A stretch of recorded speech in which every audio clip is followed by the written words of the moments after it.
Okay, Amanda, thank you for getting us squared away.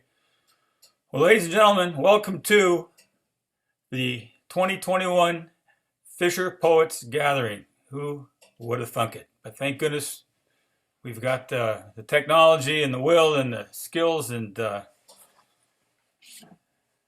talent behind the scenes to make this happen. There are a lot of old dogs learning new tricks here this weekend. Thanks for joining us. We're coming from as far away as England and as near as Astoria, Oregon to you.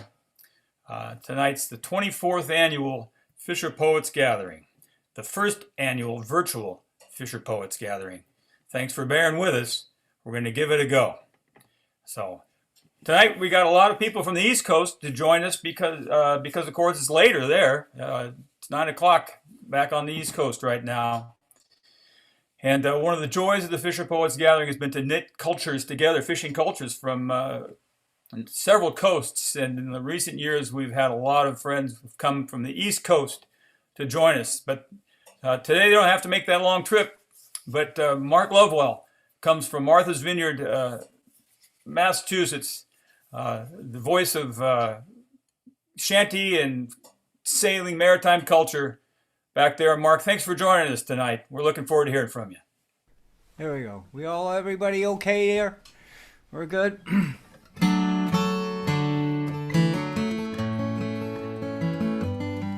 I want you all to know that this is an honor for me to be the start of the FisherPoets Gathering. I feel like I'm on the bow of a boat. I'm the front runner, and right behind me, and for the next 3 days, you are going to hear some of the nicest people you've ever heard before.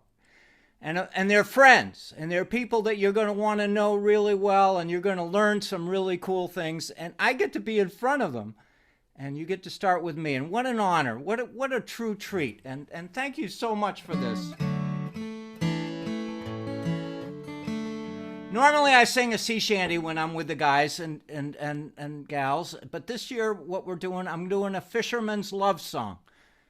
And it has a chorus, and I'd like you to sing with me. It's easier to sing than a sea shanty. The chorus is so easy. Just look at this. Look at this. If you can see it. We've fished together a long, long time. That's the chorus. As simple as that. You don't even have to sing it. Just say it. And just imagine that around the coast, people are joining in together with this song. And I wrote this song in December for my Menemsha fishing family, community, whatever. There's so many husband and wives that love each other and care for each other, and they take care of so much. Some of them write poetry, some of them fish. So you're going to feel like this song is your kind of a FisherPoets Gathering song.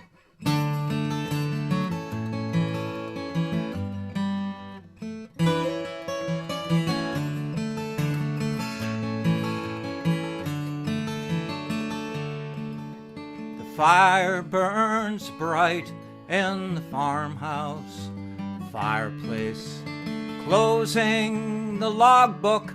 You start to sing. Fishing boats are iced in, snow outside calls me. It's a red, late afternoon, I hear a church bell ring. There's plenty of good reason to hold this candle up high. It's a way to light our night. We've fished together for a long old time. We've fished together for a long, long time. It's icicle season, tree branches are hanging.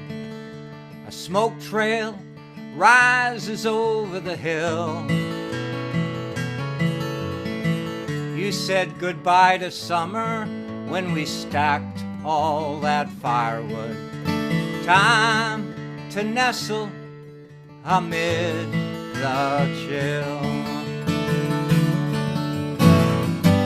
There's plenty of good reason to hold this candle up high. It's a way to light our night. We've sailed together for a long old time. We fished together for a long, long time.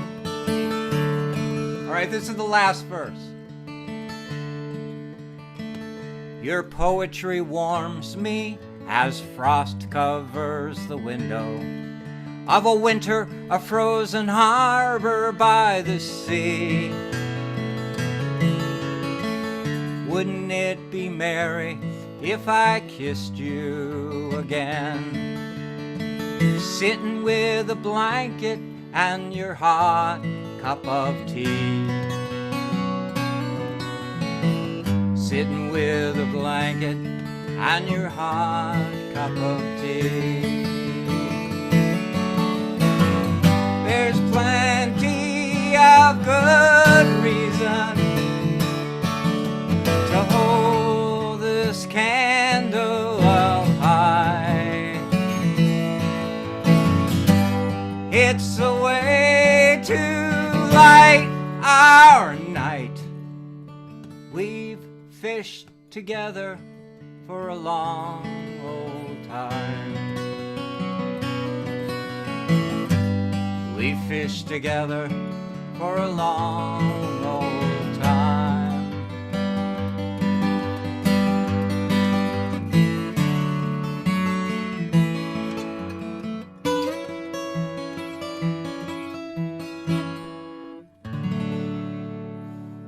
Thank you, everyone. Nice to see you all. Oh, that's a lovely song, Mark. Thanks for bringing that to us. I could hear that a couple times. I hope you bring it back to Astoria with you next year when you come on out. Thanks for joining us.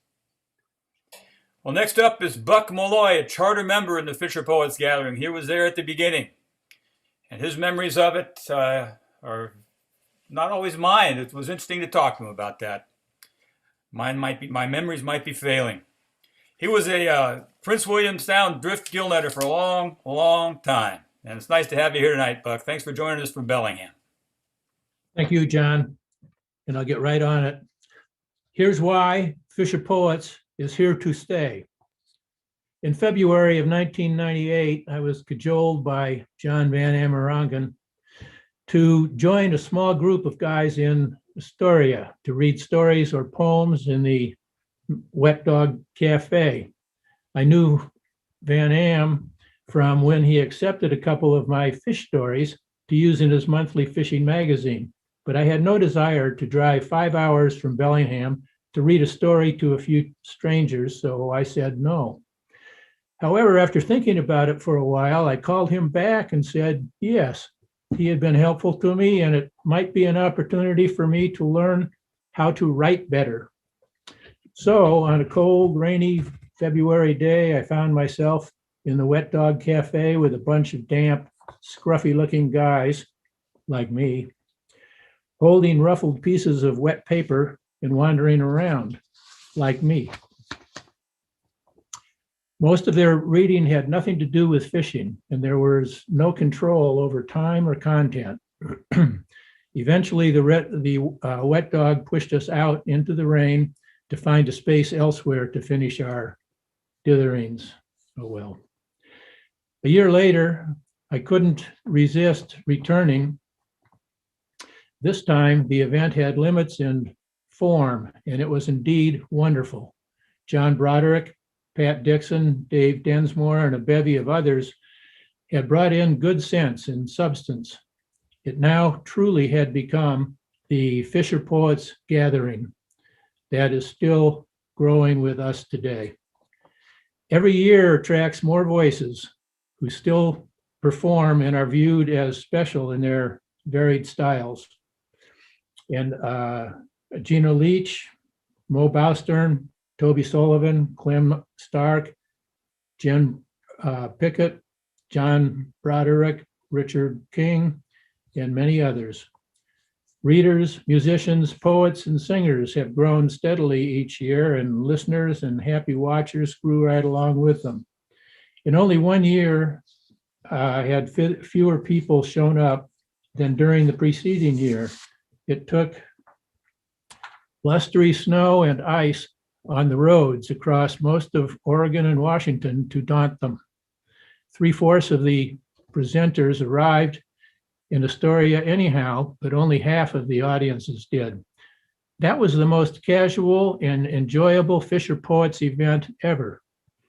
Poets and singers could perform more if they wanted. The audiences found chairs wherever they went, and happy readers were speaking right to them. By then, we had books and T-shirts, workshops, walking stories that readers and listeners could take home with them. And we were stationed in half a dozen comfortable and varied places with generous heating and roofs over our heads. Some are grand, like the Liberty Theater, yet we also still love our stranger places, like the Voodoo Room. Many outstanding readers continue to arrive year after year. Tella Adson, Jay Speakman, John Campbell, Rob Seitz. Perhaps the biggest thrill for us as older folks, is the talented numbers of energetic young thinkers who increasingly bring new thoughts and ideas to Fisher Poets every year. Maggie Birch, Sierra Golden, Max Broderick, Georgeanna, Heaverley, Rachel Speakman, Elma Burnham, Joel Miller, Megan Survey, Katrina Peavy. Some names I couldn't pronounce, and many names I know not yet. With a little luck, Fisher Poets may live forever. The end. Oh, good, Buck. Thanks for writing down our history for us. Somebody's got to do that, or the stories will just get loose, and we'll never get it back squared away. That's your new job.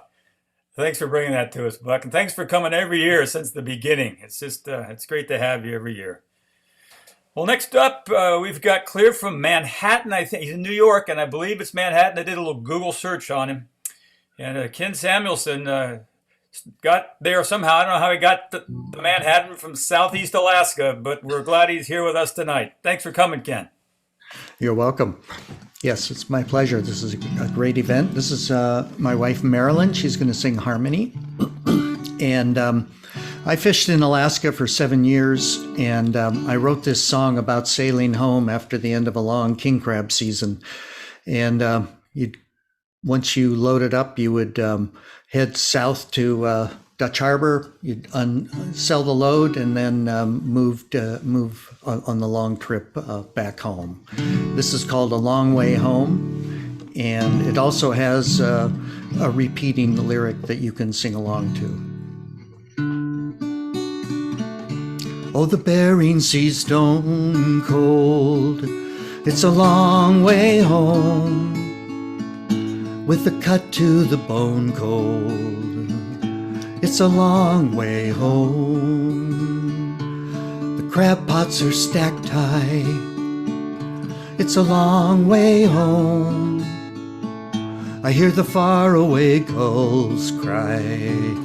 It's a long way home. We caught us a boatload.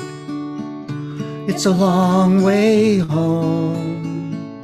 Was a hard and a rough road. It's a long way home. The wind whips the waves high. It's a long way home. In the white winter moonlight. It's a long way home. The black sky now rumbles. It's a long way home. The heart rolls and tumbles. It's a long way home. sunrise on the Red Sea. It's a long way home. My love's waiting for me. It's a long way home. I miss her deep blue eyes. It's a long way home. In her arms in the sunrise. It's a long way home. It's a long way home. It's a long way home. We're going to sing another short song. And this one is called The Seasick Blues Waltz. And I was usually the first one to get sick first one to get sick and the last one to get well on any fishing boat I was ever on. Day one, I would deal with it. Day two, I was worried that it was going to kill me. And day three was the hallucination phase when I thought I actually wanted to be killed. So I got a little wardrobe change here, and off we go. The wind is a-wailing its sad tale of woe. My stomach recoils and tells me heave-ho. Up out of the forecastle and onto the deck, I stumble and groan at what's coming next. Seems like I'm losing another big meal. I fall to my knees and I bark like a seal. My throat, it erupts with a god-awful taste. I then realize the wind's in my face. The wind's in my face. Take me, oh take me away from the sea. These seasick blues are turning me green. Far away from the waves to Astoria town, where the women step lightly upon solid ground. They call me Old Faithful 'cause I spout like a whale. My oilskins are stained with fishes and trails. The gulls, they attack me 'cause I'm looking like bait. I'm stuck in the scupper, flat on my face. The crew, they don't like when I'm taking time off. They say back on your feet, you gotta gut some more cod. Coil the line 'cause we're setting more gear. Bait some more hooks, you gotta love your career. You gotta love your career.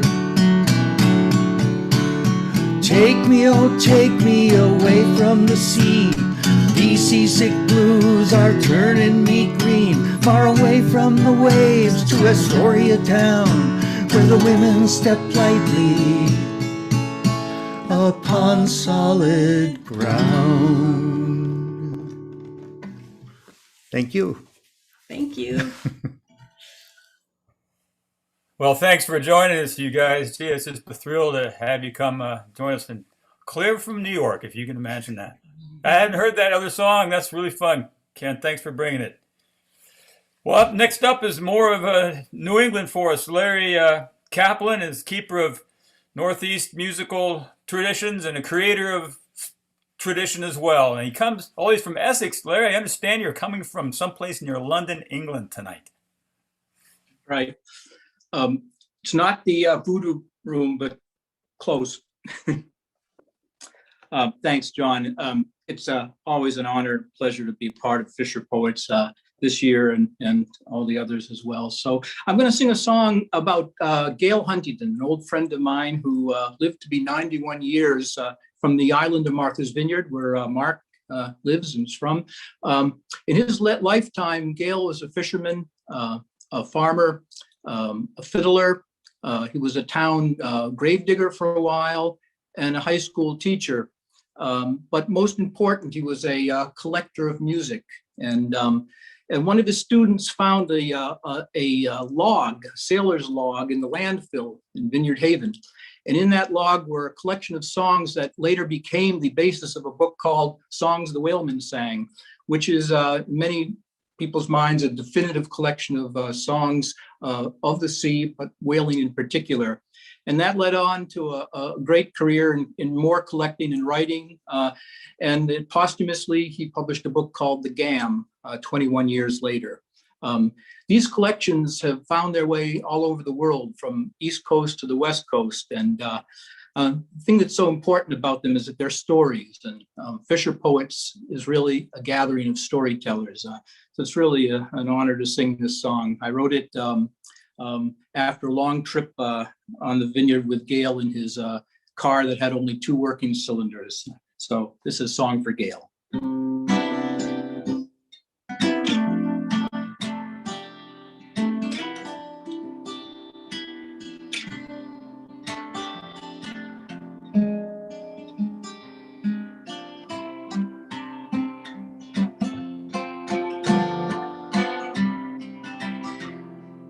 Blue skies, south wind, fish jumping into your hand.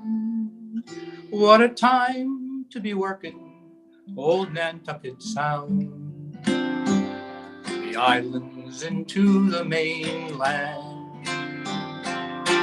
Worn out, smelling of bait, you'd come home at the end of the day. And the sun over West Chalk, those warm summer breezes, made you think it would never change. Get me my fiddle, we'll sing all the old songs. Now you take the high notes, and I'll sing the low. Good times and hard times, they're worth all the telling. It won't matter to me if you sing them that well.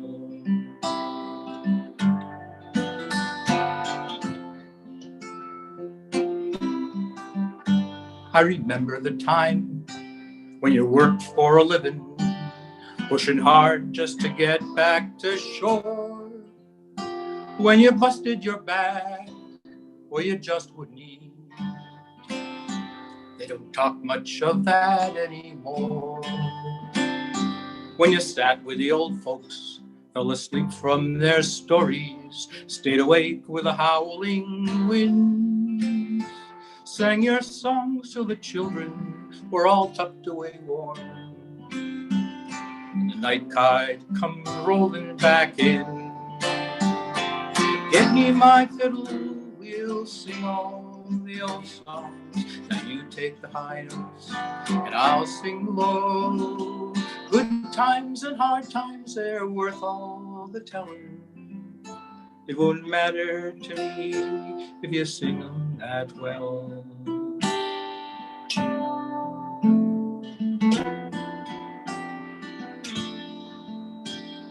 Blue sky, south wind, fish jumping into your hand.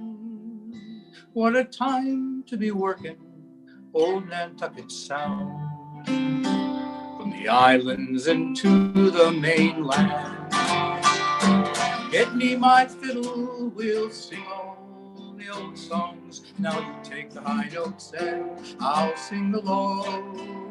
Good times and hard times, they're worth all the telling. Won't matter to me if you sing them that well.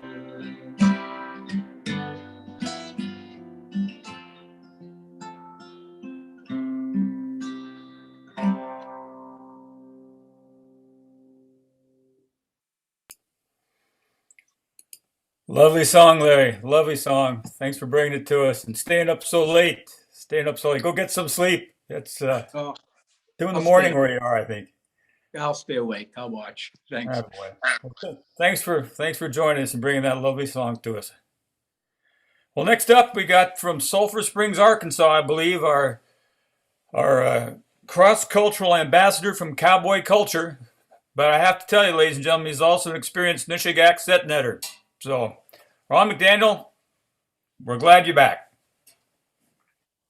Thank you, John. I miss you and the whole Broderick clan.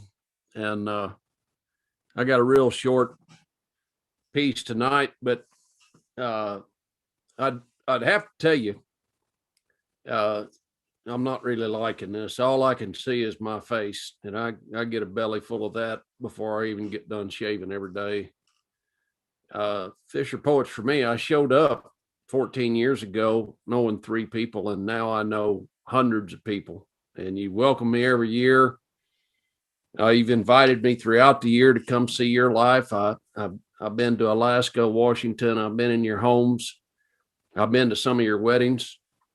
Even 2 members that started out as audience became good friends, and they actually came to Arkansas a couple of years ago and told me they were going to float the Buffalo River. And if I told them if they'd tell me when they'd come, I'd come over. So there I was with 2 Fisher Poet fans from Oregon, and 100 people canoeing. And I was on I came over there with a couple of horses. I didn't get in the water, but I've sure had just a good fortune of meeting so many people. And I don't sell poetry or CDs, or I wouldn't do that to anybody. I just do this because I love connecting with you. And so thanks for having this Zoom. But I long to see you in person. Any of us that get up at Fisher Poets would tell you that it's the crowd that makes the show, not us. And we hope you're enjoying this. I'm enjoying it, but nothing makes up for being with you. So this is a little different for me. It's not my typical smart aleck view of my culture. There's probably been some material this year. I've gotten myself kicked and bit and run over, but there wasn't anybody around and nobody to go tell it to. And I just had kind of gotten out of the writing. And so this is different for me. This is a serious piece. And I don't do many of those. I've taken Jon Broderick's workshops that he does, and Sierra Golden and Holly Hughes and Mo Bostrom. Don't hold this against them. They've tried, but I'm not a serious writer. And I'm going to wrap this up with just a love letter. And I don't write many of these. Fisher Poets 2020, the most anticipated event of my year. Being with you all to cry and laugh, to bask in each other's cheer. But none of us knew we were days away from isolation and heartache. That trip to Astoria was be the last trip on a plane that I'd take. We've come to understand the kinship of fishermen and cowboys, the similarity of the life we live, its troubles and joys. But the cows, they don't stop having calves, and the salmon are still going to run. The world still needs someone to feed them. Our work has just got to be done. My feelings are a contradiction of something lost and something found. Who knew that I'd feel turned loose by finding out I was bound? I've never been home this much before, and it's truly been a blessing. It's strengthened our faith in a sovereign God and sure stopped my second guessing. But I dearly miss seeing you and visiting face to face. Human contact, handshakes, and hugs are deep needs that Zoom just can't replace. But the good Lord willing, this isn't permanent. All the isolation, it'll end. And I wish I'd have told you last year in person. So I'll just tell you now, I love you from your cowboy and friend. Thank you. I'll see you next year in Astoria. Well, thanks for joining us, Ron. Thanks for bringing a little bit of Arkansas and bringing cowboy and bringing yourself to us once again. We'll see you next year, maybe even sooner, we hope. Well, closer to home, we got Will Hornyak, one of our favorite storytellers, keeping Pacific Northwest cultures and others alive through story. Will, thanks for being here tonight with us. Good to be here. Thanks, everybody. I told Ron to tone down his exceedingly brilliant self, but of course he didn't listen to me. Thank you, Ron. It's beautiful to see your face and hear your words. You know, Oregon is the home to all the world's religions. We have Buddhists and Hindus and Muslims and Christians, and and Jews and practitioners of Native American spirituality too. But the original religion of our state, Oregon, was fishing. That's right. It is the original faith-based activity. And here's a little poem in honor of our spiritual roots called The Temple of the Trout. It was an early Sunday morning, one of those priceless jewels of spring, and I was headed out the back door for church when I heard the strangest thing. It came from a corner of my deck beneath the roof overhang where my fishing gear is kept, and it sounded like the moaning of some dying soul, but all that stood before me was my waiter's creel and fishing pole. But then these words came right from it, and this I'll swear to God. Will, have you got a moment? It's me, your fishing rod. I know it's Sunday morning, time for church, and that's where you're headed out, but I'm thinking today we could worship at the Temple of the Trout. There'll be a choir up there of rippling waters, a little altar of earth and stone, and all gathered beneath a spire of fir and cedar, the greatest cathedral ever known. And you being raised a Catholic, I know you got to kneel and pray and fast. We could do all three today at the High Clackamas. Well, I stood there in shock because I know a fishing rod can't talk. And I'm thinking this is my imagination, somebody's practical joke, but up again, the trout rod spoke. Well, even Jesus Christ was a fisherman, and I think it was a sign. Most of his disciples worked with boats and hooks and nets and lines, and when it come time for them to feed the multitudes, did they argue over the dish? No, they just said, we'll get some bread and serve fish. Well, on and on this trout rod rambled, and I stood there in a trance, and then realized as if by magic I had changed my shirt and shoes and pants. I grabbed my rod and my creel, threw them in the truck along with my waders. Not 15 minutes passed, and I was east of Estacada. But not as a man ignoring his duties, not just a bum gone fishing, more like a monk, a priest, a druid on a celestial mission. And in a pious, devoted way, I parked my rig and ambled in meditation to the river and solemnly affixed a worm to my hook beneath the eyes of the forgiver. And I pulled back the pole, casted out my line, but I prayed with this worm, thy will be done, Lord, not mine. And then my reel sang out, zzz, zzz, as a heaven-sent trout for a good quarter hour did play. But then he drifted on down into the whitewater spray. So I waded right in up to my knees, waist, almost up to my chin, because I knew if the fish hit the rocks, he'd get free. But that's when my line suddenly went slack, and that fish doubled back and now come headed right for me. Well, I turned and I ran towards the bank, but I slipped on a mossy rock and I sank. And when that fish's dorsal fin pierced the sky, that sucker stood 6 feet high, which explained my trout rod's now permanent contortion. I'd come angling for trout and hooked in, no doubt, to a fish of biblical proportion. Well, I slipped on a mossy rock and I sank, and that fish come up underneath me and swallowed me down hook, line, sinker, and pole. And I screamed, get me out, get me out, get me out, save my soul. I hollered and hollered, and the fish just swallowed and swallowed. But it was way down there in a dark fish belly that a white light did surround me. And this is the moment that has since changed my life. For there, standing around me, were my friends and family, and kneeling beside me was my wife. And the fish had just disappeared along with my waiter's creel and other gear. And as my eyes slowly round me did search, I noticed with alarm 4 men pinning down my legs and arms, and that's when I realized I'm in church. And as my wife later explained, I'd kept the congregation quite entertained when from a deep slumber I cried, get me out, get me out, get me out. But the laughter soon faltered as I dragged the ushers kicking and screaming back and forth from the altar, mistaken, I guess, for that trout. It took a quarter hour before they had me fully overpowered, and by then not just a little damage had I done. I kicked down the pews and I cursed as I hollered. I tore the shirts off the ushers' backs and the ties right out of their collars. But as I was leaving church that day, our priest just looked at me and said, son, the Lord is a great forgiver, and your friends as well. If they don't cut out your liver, I'm sure they'll come round one by one. But Will, just remember this one thing.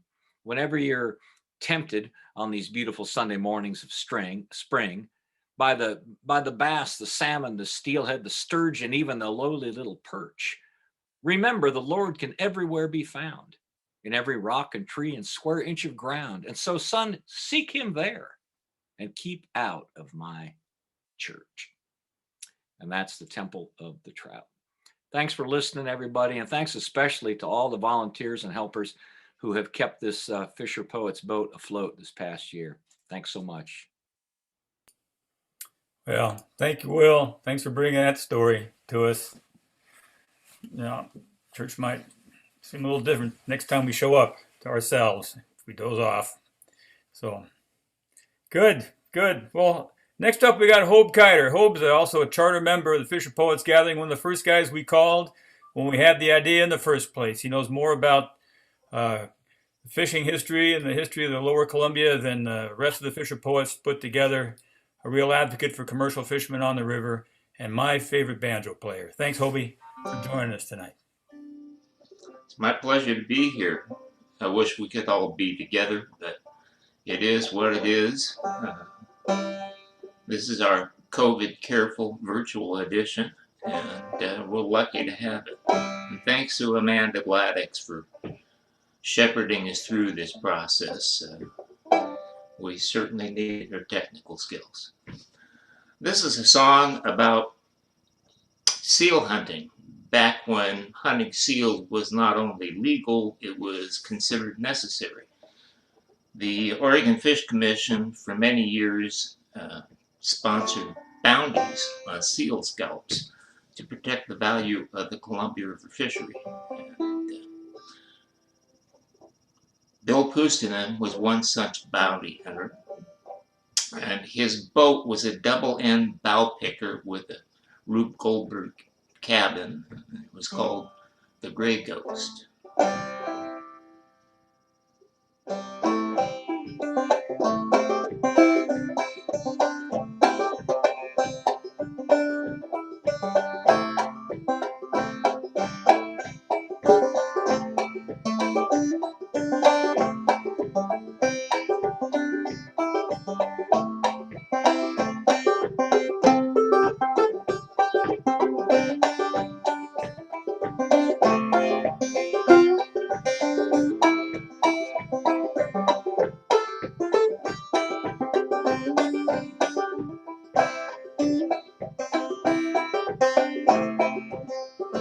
Drifting out from the black at low water slack, the hunter just out of sight.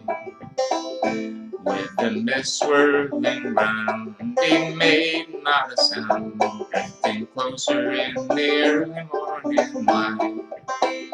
When the springtide's drawn near and shoal sands appear, sandbars emerge from the deep, with the tide running out and nobody about, and the dead's drift off to sleep.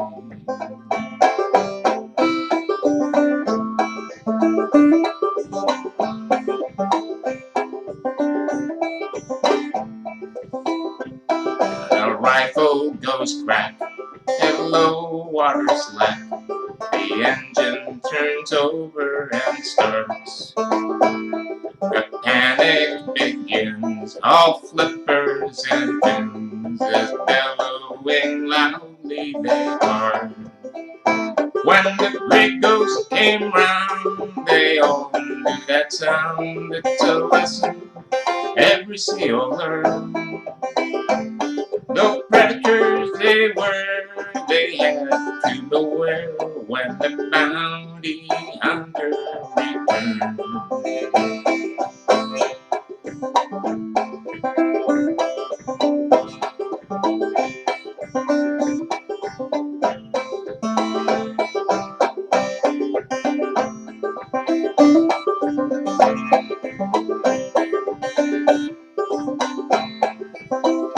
When the Gray Ghost came round, they all knew that sound. It's a lesson every seal learned. No predators they were, they had to beware when the bounty hunter returned.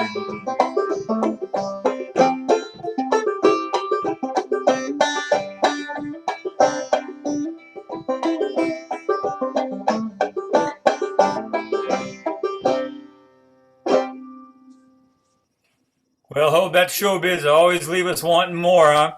It's a lovely song. Thanks so much. I got that lovely melody on my mind and had it for days. I'm looking forward to learning how to play it myself. Thanks for giving us a new one this year. You're welcome. Well, next up is Jon Van Amerongen, who comes to us from Vashon Island. You need to know that Jon is the former editor of Alaska Fisherman's Journal and really the creative imagination behind the FisherPoets Gathering in the first place, because years ago it was the Alaska Fisherman's Journal, unlike any other industry magazine I know of, was publishing poetry by commercial fishermen, and that's where we found our first mailing list and where we got our first Fisher Poets. It's one of our favorite singer-songwriters, and we haven't seen him in a while, so we're glad to see you here tonight, Jon. Thanks for joining us. Hey, Jon, I'm proud to be here. Hope y'all can hear me. This song goes out to Matt and Kathy Peavy in Craig, Alaska. The whales are coming in with the herring next month, and it's a pretty exciting time. This song about a badass troller, a very badass troller. You can help me out. When I say hell on fish, you just say hell on fish. Well, he came up to Alaska on a Harley from LA, bought a troller in Craig. The very next day, picked a puller up at Ruth Ann's. Man, she was a dish. Hit the drag at dawn. They started killing fish. He's wearing black leather rain gear, got near a tattoo too. Yes, he's hell on fish. He'll be cleaning out a drag near you. Your part's coming up now. Well, he's hell on fish. He's hell on fish. Yes, he's hell on fish. He's hell on fish. He's hell on fish. Now he's hell on fish. He'll be cleaning out a drag near you. He don't need no radar. He don't need no scope. Don't need no charts. He ain't no dope. He's got his mojo working. Don't need no books. Just a spool of nylon reader and a box full of hooks. He's wearing black leather rain gear, got near a tattoo too. Yes, he's hell on fish. He'll be cleaning out a drag near you. He gets his hoochies from Gucci's and it's understood. Smell a jelly from Fredericks of Hollywood. He's got a golden laid gaffle, a diamond on the tip. There ain't a salmon in Alaska he can't stick. He's wearing black leather rain gear, got near a tattoo too. Well, he's hell on fish. He'll be cleaning out a drag. Hell on fish, he'll be cleaning out your drag. Hell on fish, he'll be cleaning out a drag near you.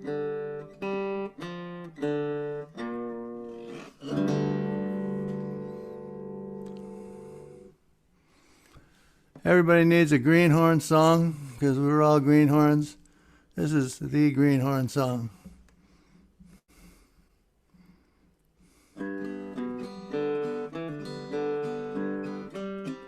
Kid on the Corva May.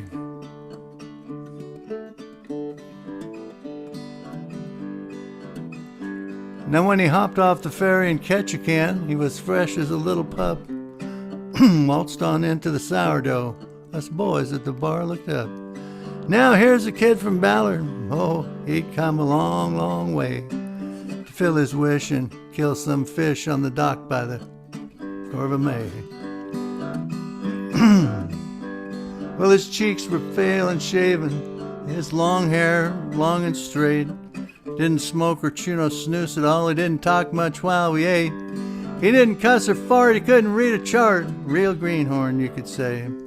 But his back had muscle, so I guessed he could hustle a job on the Corva May. And I took him on down to the Tongass, fixed him up real good. I bought him a pair of Frisco jeans, a set of oilskins with a hood, to keep them jellyfish out of his neck, piling web and corks all day, when the big ones dropped from the power block to the deck of the Corva May. Then we gave him the bunk in the engine room, with his head right next to the jimmy. When he sat at the galley table, hell, all them coffee cups would shimmy. Till his third piece of bacon when he finally quit shaking and the trembling went away. But he never did whine, he was doing just fine, that kid on the Corps of May. See, we ain't really mean, it's just that we've seen a lot of them come and go. And if you ain't got grit, you ain't worth a whit to yourself or your boat in a blow. 'Cause even the best, they're put to the test when they can't see the bow through the spray. So we did what we did for ourselves and the kid that trip on the Corps of May. When he pulled into town, bought us around, quickly paid for another, lifted his glass and said, "You're an ass, but I'm starting to feel like your brother." Now it's a real no-brainer this being a saner, but I think I'll stay on anyway. You guys are moronic. Yep, mine's gin and tonic. Here's to the Corps of May. There you go. Love you. Yeah, we love you too there, John. Thanks for joining us again. It's been too long, so I'm glad we have occasion to have you there. Well, I don't know anybody who has more of his songs sung routinely in galleys and setnet shacks around the Gulf of Alaska and beyond than Van Am. So thanks for bringing a couple of our favorites tonight. That's my So Carnegie. Jeff Stonehill, veteran Alaskan fisherman, here from Seattle, not so far away, but he's got stories from a long ways away. Another of our favorite regulars. Jeff, thanks for joining us again tonight. Well, thank you, John. Okay, this is a weird year. So I'm going to start with a weird poem. Many of you who have run outboards have probably done this, but have you ever thought about the really long-term consequences? It's called prop nut. Numb fingers drop the prop nut. A bear-like swipe of paw proves futile, as do the profane incantation, the mumbled exasperation. Smaller and smaller it recedes. A wobbling fish scale glint of brass, down, deeper down, irretrievably gone. Millions of years of dead krill and stardust will layer in upon it where it sleeps on the bottom, entombed like the tooth of some industrial ichthyosaur. The sea will boil away to clouds. New mountains will thrust into the sky. Curious beings will poke about where the creek banks slough.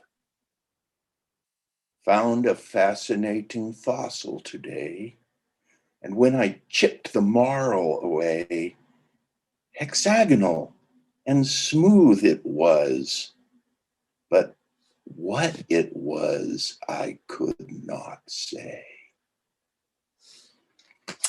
Thanks. This year, no, a few years back, I went to one of John and Gino's writing seminars, and they're excellent, by the way. And one of the drills was to write, John just said, a close call. Well, this is one of mine, a close call. Foggy? Hell yes. Had to spit to find down. But salmon don't mind fog, long as the river smells a home. Slap it out in the channel, setting by the compass. The pea soup thins a little while I listen for splashers. I'm in the sock stink cabin hugging a mug of mud when 5 short snorts from an angry god boom out of the mist. Oh, Christ, no. Say it ain't so. Pick up, pick now, pick fast, start rapping. First fish flops over, gets a mesh popping shake. 5 more blasts from the bowels of hell, and I see the specter looming now, gray on gray, outbound. Cyclops running eye way up high, glowing red. Got to turn that red eye green. Lord, just wrap 'em on the reel. If I can't pick past her bow, it's a sleigh ride clear to Tokyo. She blows me one last long one as if she didn't have my attention. Got her snooze up now. She's a comin'. Rusty steel fills half the sky. A great carbuncle anchor looms over my head like the flattened nose of a beat down boxer. A stream of snot drooling from an outfall pipe. I surf sidelong on her bow wave. Bump, bounce, scrape, thump. She brushes me aside like an empty Coors can bobbing in the channel. White corks slide along red bottom paint. Green running light glints me a wink. 600 feet of log ship hiss by, headed to Japan without me. Thanks, and big thanks to Amanda and Jon and everyone for making this weird year happen. See you next year in Astoria. Boy, thanks, Jeff. That was a close call. I can feel that boat go by. I'm glad you made it. Well, next up is Georgie Heaverley coming to us from the Kenai Peninsula. She's a cook inlet fisherman and one of our newer voices, and we're really glad you joined us, Georgie, this year. It's always good to see you and have you with us. Thanks, John. Yeah, I'm based in South Central Alaska. I grew up in a commercial fishing family. We drift gill net for salmon in Cook Inlet, and I'm pretty tangled up in the fish politics scene up here, which I think if you're a commercial fisherman in Cook Inlet, that's just the boat you're in, so to speak. So I wrote this poem about the powers that be in Cook Inlet and how our fishery has changed so much because of them. This is called The 1 Cent Man. Nickels and dimes, the 1 cent man, waged a war which he'd compete against set net schemes and drifters' dreams, kings and queens of the commercial fleet. Their way of life from weathered hands, forged salty crown with sweat, would fall like bricks, or boots that kick and muddy up in a low tide set. They built this town, they gave it life, history, commerce, trade, but none remember from flames and embers they rose, an empire made. Honor once adorned their halls, warm light to slowly dim, empty plates to commiserate of the war that would begin. The wriggling red-gilled dollar bills these battles represent, the 1 cent man, his wicked plan, and his copper coins well spent. 1,000 cuts, 10,000 tides that erode a bluff with time, the winds that wear and fingers tear, year by year and line by line. The blood, the slime, the silver scales starve the reindeer kids of this, their inheritance at a great expense, and the prospects they will miss. Now to overthrow the crown they forged, a 1 cent army in his name, a mounting horde with spear and sword, to the saltwater place your blame. Too many gill nets in the surf, they overfish the stock, and like cash and tills his coffers fill, with greenbacks to be caught. The 1 cent man, his pockets full of cowards standing tall. His fingers grip the leadership at his beck and call. Manipulate, then legislate to destroy commercial kind. Exact council form to oversee the laws they twist and curve. As old kings plead with eyes that bleed, no justice to be served. So now the children migrate west to waters rich with gold. The nets they cast now fill up fast, boats and permits sold. So congratulations, 1 cent man, go wring your crooked hands. With a sweeping feet, you've starved the fleet, but the young ones still will stand. They will return, those reindeer kids, the heirs of queens and kings. They won't forget the blood and sweat of the crown the poets sing. They wait in turn when time is right to rise with a coming dawn, with set net schemes and drifters' dreams, the 1 cent man long dead and gone. Thank you guys so much. I can't wait to see you in Astoria in 2022.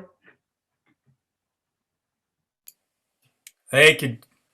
Thank you, Georgie, for joining us from Kenai, and keep fighting that fight for us. It's a lovely place you fish and lovely voice you bring. So we'll see you next year, if not sooner, we hope. Next up, we got Harlan Bailey, a legendary set netter from the Bristol Bay, from the Kvichak River area there, and also a veteran San Francisco Bay fisherman. And he's coming to us from Martinez, California, just in time. Harlan, you look great. Thanks for coming up. Thanks for coming up, as it were.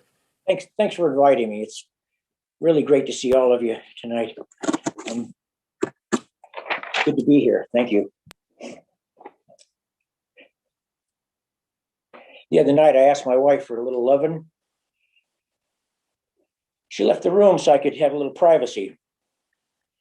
I'm an old man now. I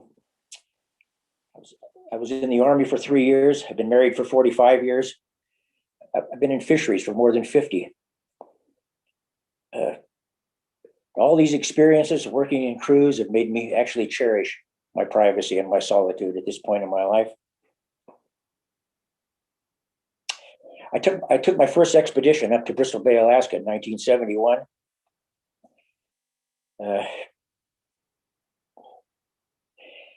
Of all the fishing trips in my life, every fishing trip was some kind of an expedition.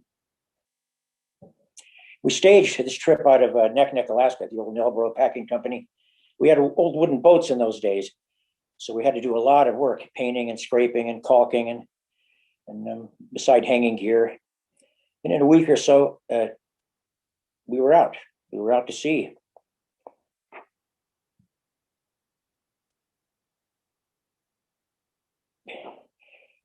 You find yourself on a boat, living in very close quarters, or a set net cabin with a crew. And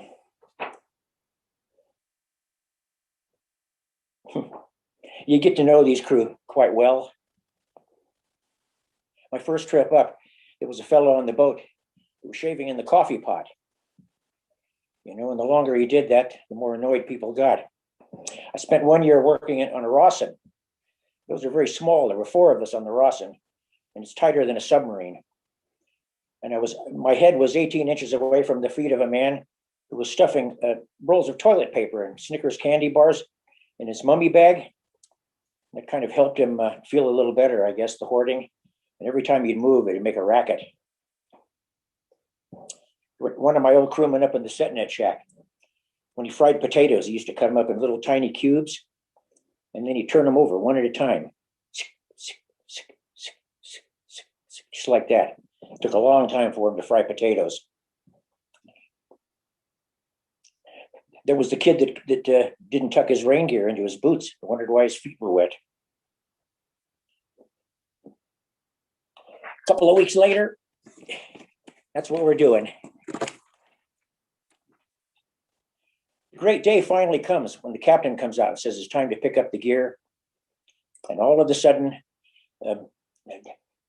people that feel angry, people that feel sullen, hurt, injured, by the grace of God, you get a big burst of energy. And everyone is very eager to go home. The thing about spending all this time with these people in these close quarters is sometimes they're telling you things you don't want to hear. Sometimes you're seeing things you don't want to see. Sometimes some pretty dark things happen. Maybe you'll hear some about that from some of the women that are on this venue. But when it comes time to go home, people get wings on their shoes. The process in town is the reverse of the one coming in. And pretty soon you find yourself, going to the airport with the guy that shaved in the coffee pot. And I love that guy. He's a good hand.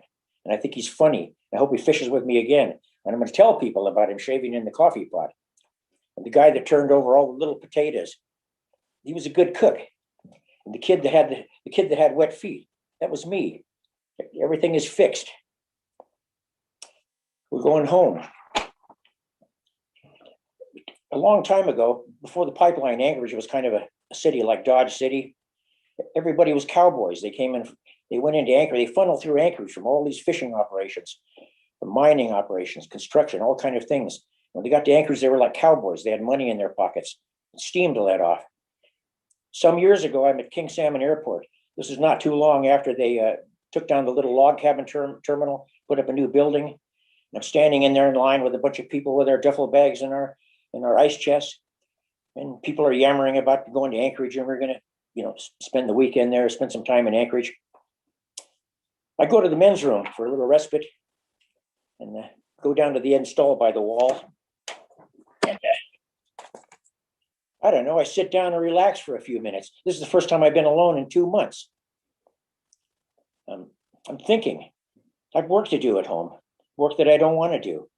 Who am I going to be when I get there? Now, when I was a young man, I never much believed in scripture, but I turned around and read the wall anyway. You know what it said? It said, for a good time, go home. That's it, folks. For a good time, go home. Thank you, John. Oh, and I have to add, words of the famous poet, the poor must take their pleasures raw. They haven't time to cook it. Thank you very much, John. Harlan, thanks for bringing that story to us. Yeah, for a good time, go home. Sometimes we think that's why we fish, because it feels so good to come home. So that's it, huh? Yeah. Well, thanks for joining us. Thanks for scampering up here virtually. Thanks for listening to that stuff. All right. We'll see you again soon. I hope so. Well, next up, we got my partner, Jay Speakman, because we had Anna Young and Dennis Scheipert didn't show, and Jay said, well, I'll step in. I asked him to. Unfortunately, I can't play with him tonight. He's not that far away, but he said he'd be happy to show up on my show. So, Jay, thanks for doing that. I'm looking forward to hearing you. All right, John. Well, thanks for inviting me. It's great to be back and to be kind of on the runner-up list, because I didn't really think that this was going to happen. So I pulled something out that I actually wrote on Christmas Eve. So in 2020. So this is another COVID piece, but I've never performed it. John and I have never tried it before either. So it'll be an experiment. But since you're so strong with music in this set, I was just really impressed with all the music. It's great. So I thought, well, I better throw in a little bit of harmonica. And story behind this one, it is inspired by my early mentor as a lobster fisherman, Warren Fernald, who taught me how to work. And I spent his last Easter dinner with him, my wife and I, on the island there, and he contracted cancer and knew he was not long for this world, but we were honored to be with him for the end. He was such a good spirit. Anyway, so he's woven into this, and also my father, my own father, who I was with when he passed away. And this is not meant to be a downer at all. This is just something that I thought was appropriate, and I've wanted to honor these people that went along before us. So this is called Diesels in the Dawn. It kind of goes like this.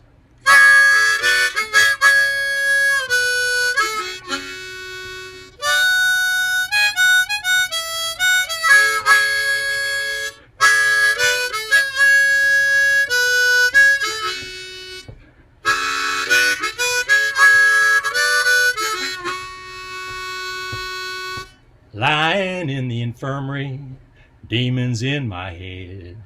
Doctor comes into the room, sits upon my bed. Then he reaches out his hand, sets it on my knee. Mister, you were dying, that's what he says to me.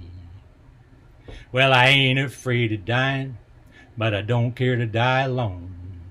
I must get back to the island before the rooster crows.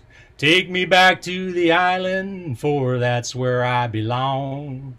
I long to hear the rumble of diesels in the dawn.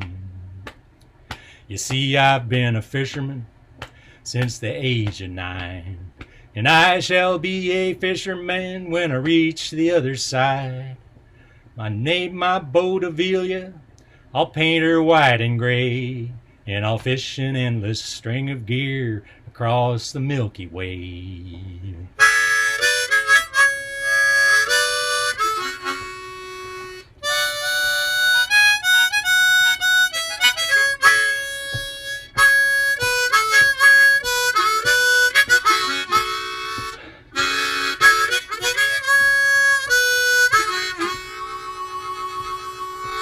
When I was nearly 20, I thrived on the steady grind. I fished Ladd Shoal and the muddy reefs, my boat was the finest kind. 4:30 in the morning, I was up and out of bed. You could always hear me coming down past Bunker's Head. So take me back to the island, diamond in a cobalt sea. Take me back to the island, for that's where I long to be. 4:30 in the morning, to hear the morning song, and listen to the rumble of diesels in the dawn. Now you tell me, doctor, and tell it to me straight. How much time have I got left? The hour is growing late. He answers, what you're asking me is not for me to know. I suggest it's time to make your peace. With that he turns to go. As the doctor leaves the room, the ceiling lifts away. I find myself transported out over Frenchman Bay. Back to the island kitchen, back to my hickory chair. A fire in the wood stove, the family asleep upstairs. 4:30 in the morning, before the rooster crows. Just one more cup of coffee, here by the old wood stove. I see the lights of the harbor, down on the co-op float. Someone starts a diesel, out aboard the boat. So meet me down to the harbor, just like we done before. Looks to me like a pretty good chance we'll put to sea once more. Just one more cup of coffee, I'll be coming right along. Let me sit here for a spell to hear that morning song.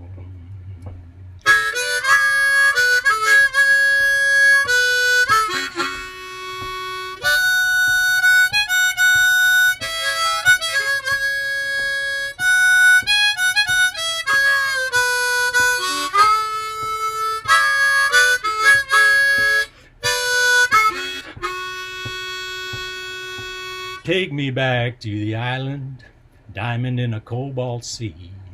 Take me back to the island, for that's where I long to be. Sitting in the kitchen, in the house where I was born. Can't you hear that rumble of diesels in the dawn?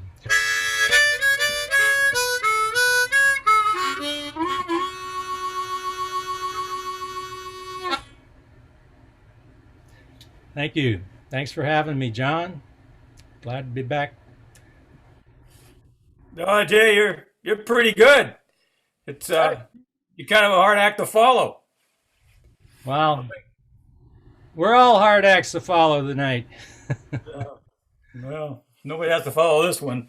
I'll finish it up tonight. Thanks for stepping in, Jay. It's nice to hear you. I haven't heard that before. That's terrific. Thank you. Thank you. Maybe let me play on it next time. Yeah, if we can get back together, let's do that. Yeah, so we can figure it out. Out on the porch sometime. All right. Thanks for being here. Well, I guess I'm going to finish this one off. I got a couple songs here for you. And it won't take too much time. Folks, thanks so much for being timely and getting your stuff done. And Amanda and Jamie for being the stage managers. You can't see them, but they're making everything run smoothly and been very encouraging to us as we've been learning how to do this Zoom thing lately. So I got a couple recent songs. They're not new, but they seem to be pretty appropriate. But if they were the only two songs I ever sang, you'd never think we ever caught much fish, but we've caught some. This one came out last year and just in time, and we're still doing it. We're still waiting for the tide to change. It goes like this. I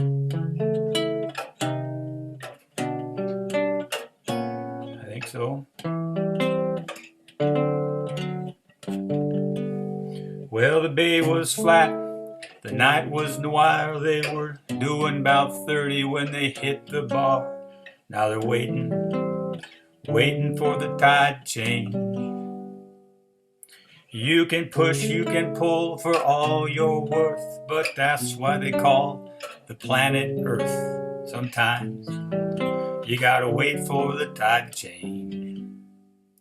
So they sit on the mud while the sun and the moon drag the water away, but it'll be back soon. Meanwhile, they're waiting for the tide to change.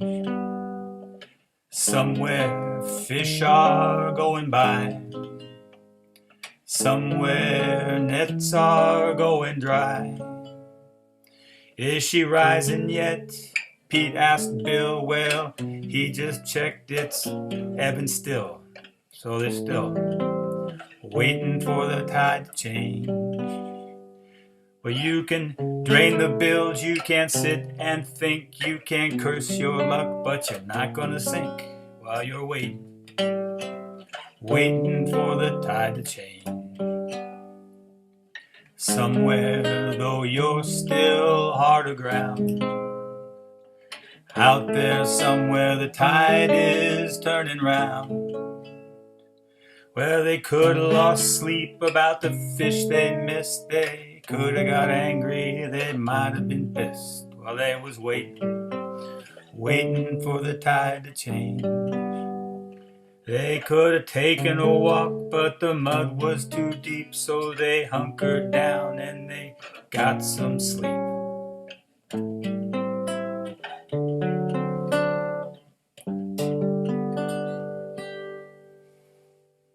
Now, we've done that before.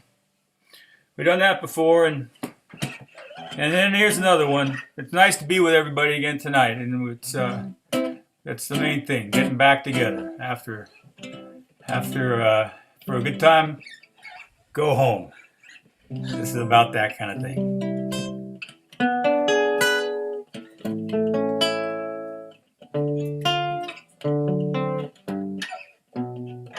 There it is. Everybody's gonna miss fish sometime. Everybody's gonna wrap gear in the wheel. Everybody's scratched his head, wondered why the engine's dead. Everybody's had the short end of a deal. Everybody's gonna miss fish sometime. Everybody sometime goes aground. Everybody's anchor's dry. Everybody's missed a jag. Everybody's had a friend who's drowned. But if you can make it back with your faculties intact, sometimes it's been a good trip after all. You got no broom up on your mast, but at least you saved your ass, though you lost your wheelhouse windows in that squall. Everybody's gonna miss fish sometime. Everybody's skiff has somewhere swamped. Everybody's been corked or pinched, caught his shirt tail in the winch. Everybody's finished season's thing and gone. Everybody's gonna miss fish sometime. Everybody's trashed a net out in the rip. But when everybody gets back home to the loved ones that is known, everybody's had a pretty good trip. Pretty good trip so far, ladies and gentlemen. Thanks for joining us tonight. We got a lot to do at the FisherPoets Gathering. Although we aren't together, the website is full of stuff to do. We have workshops coming up. Check those out.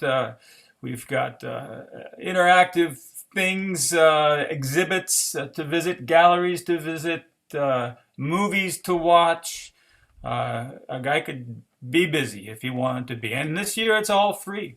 This is the first year we've ever been able to see everybody. Since the first year, we can see everybody at the gathering if you want to sit tight and watch them. So it's been terrific. We're really grateful for Amanda and Jamie and the Oregon Sea Grant for hosting us on this Zoom site, and so many other people. We're going to take a short break pretty soon, or right now, and we'll be back pretty soon with after an intermission. Thanks so much for kicking off the first ever virtual Fisher Poets Gathering. Good night for now.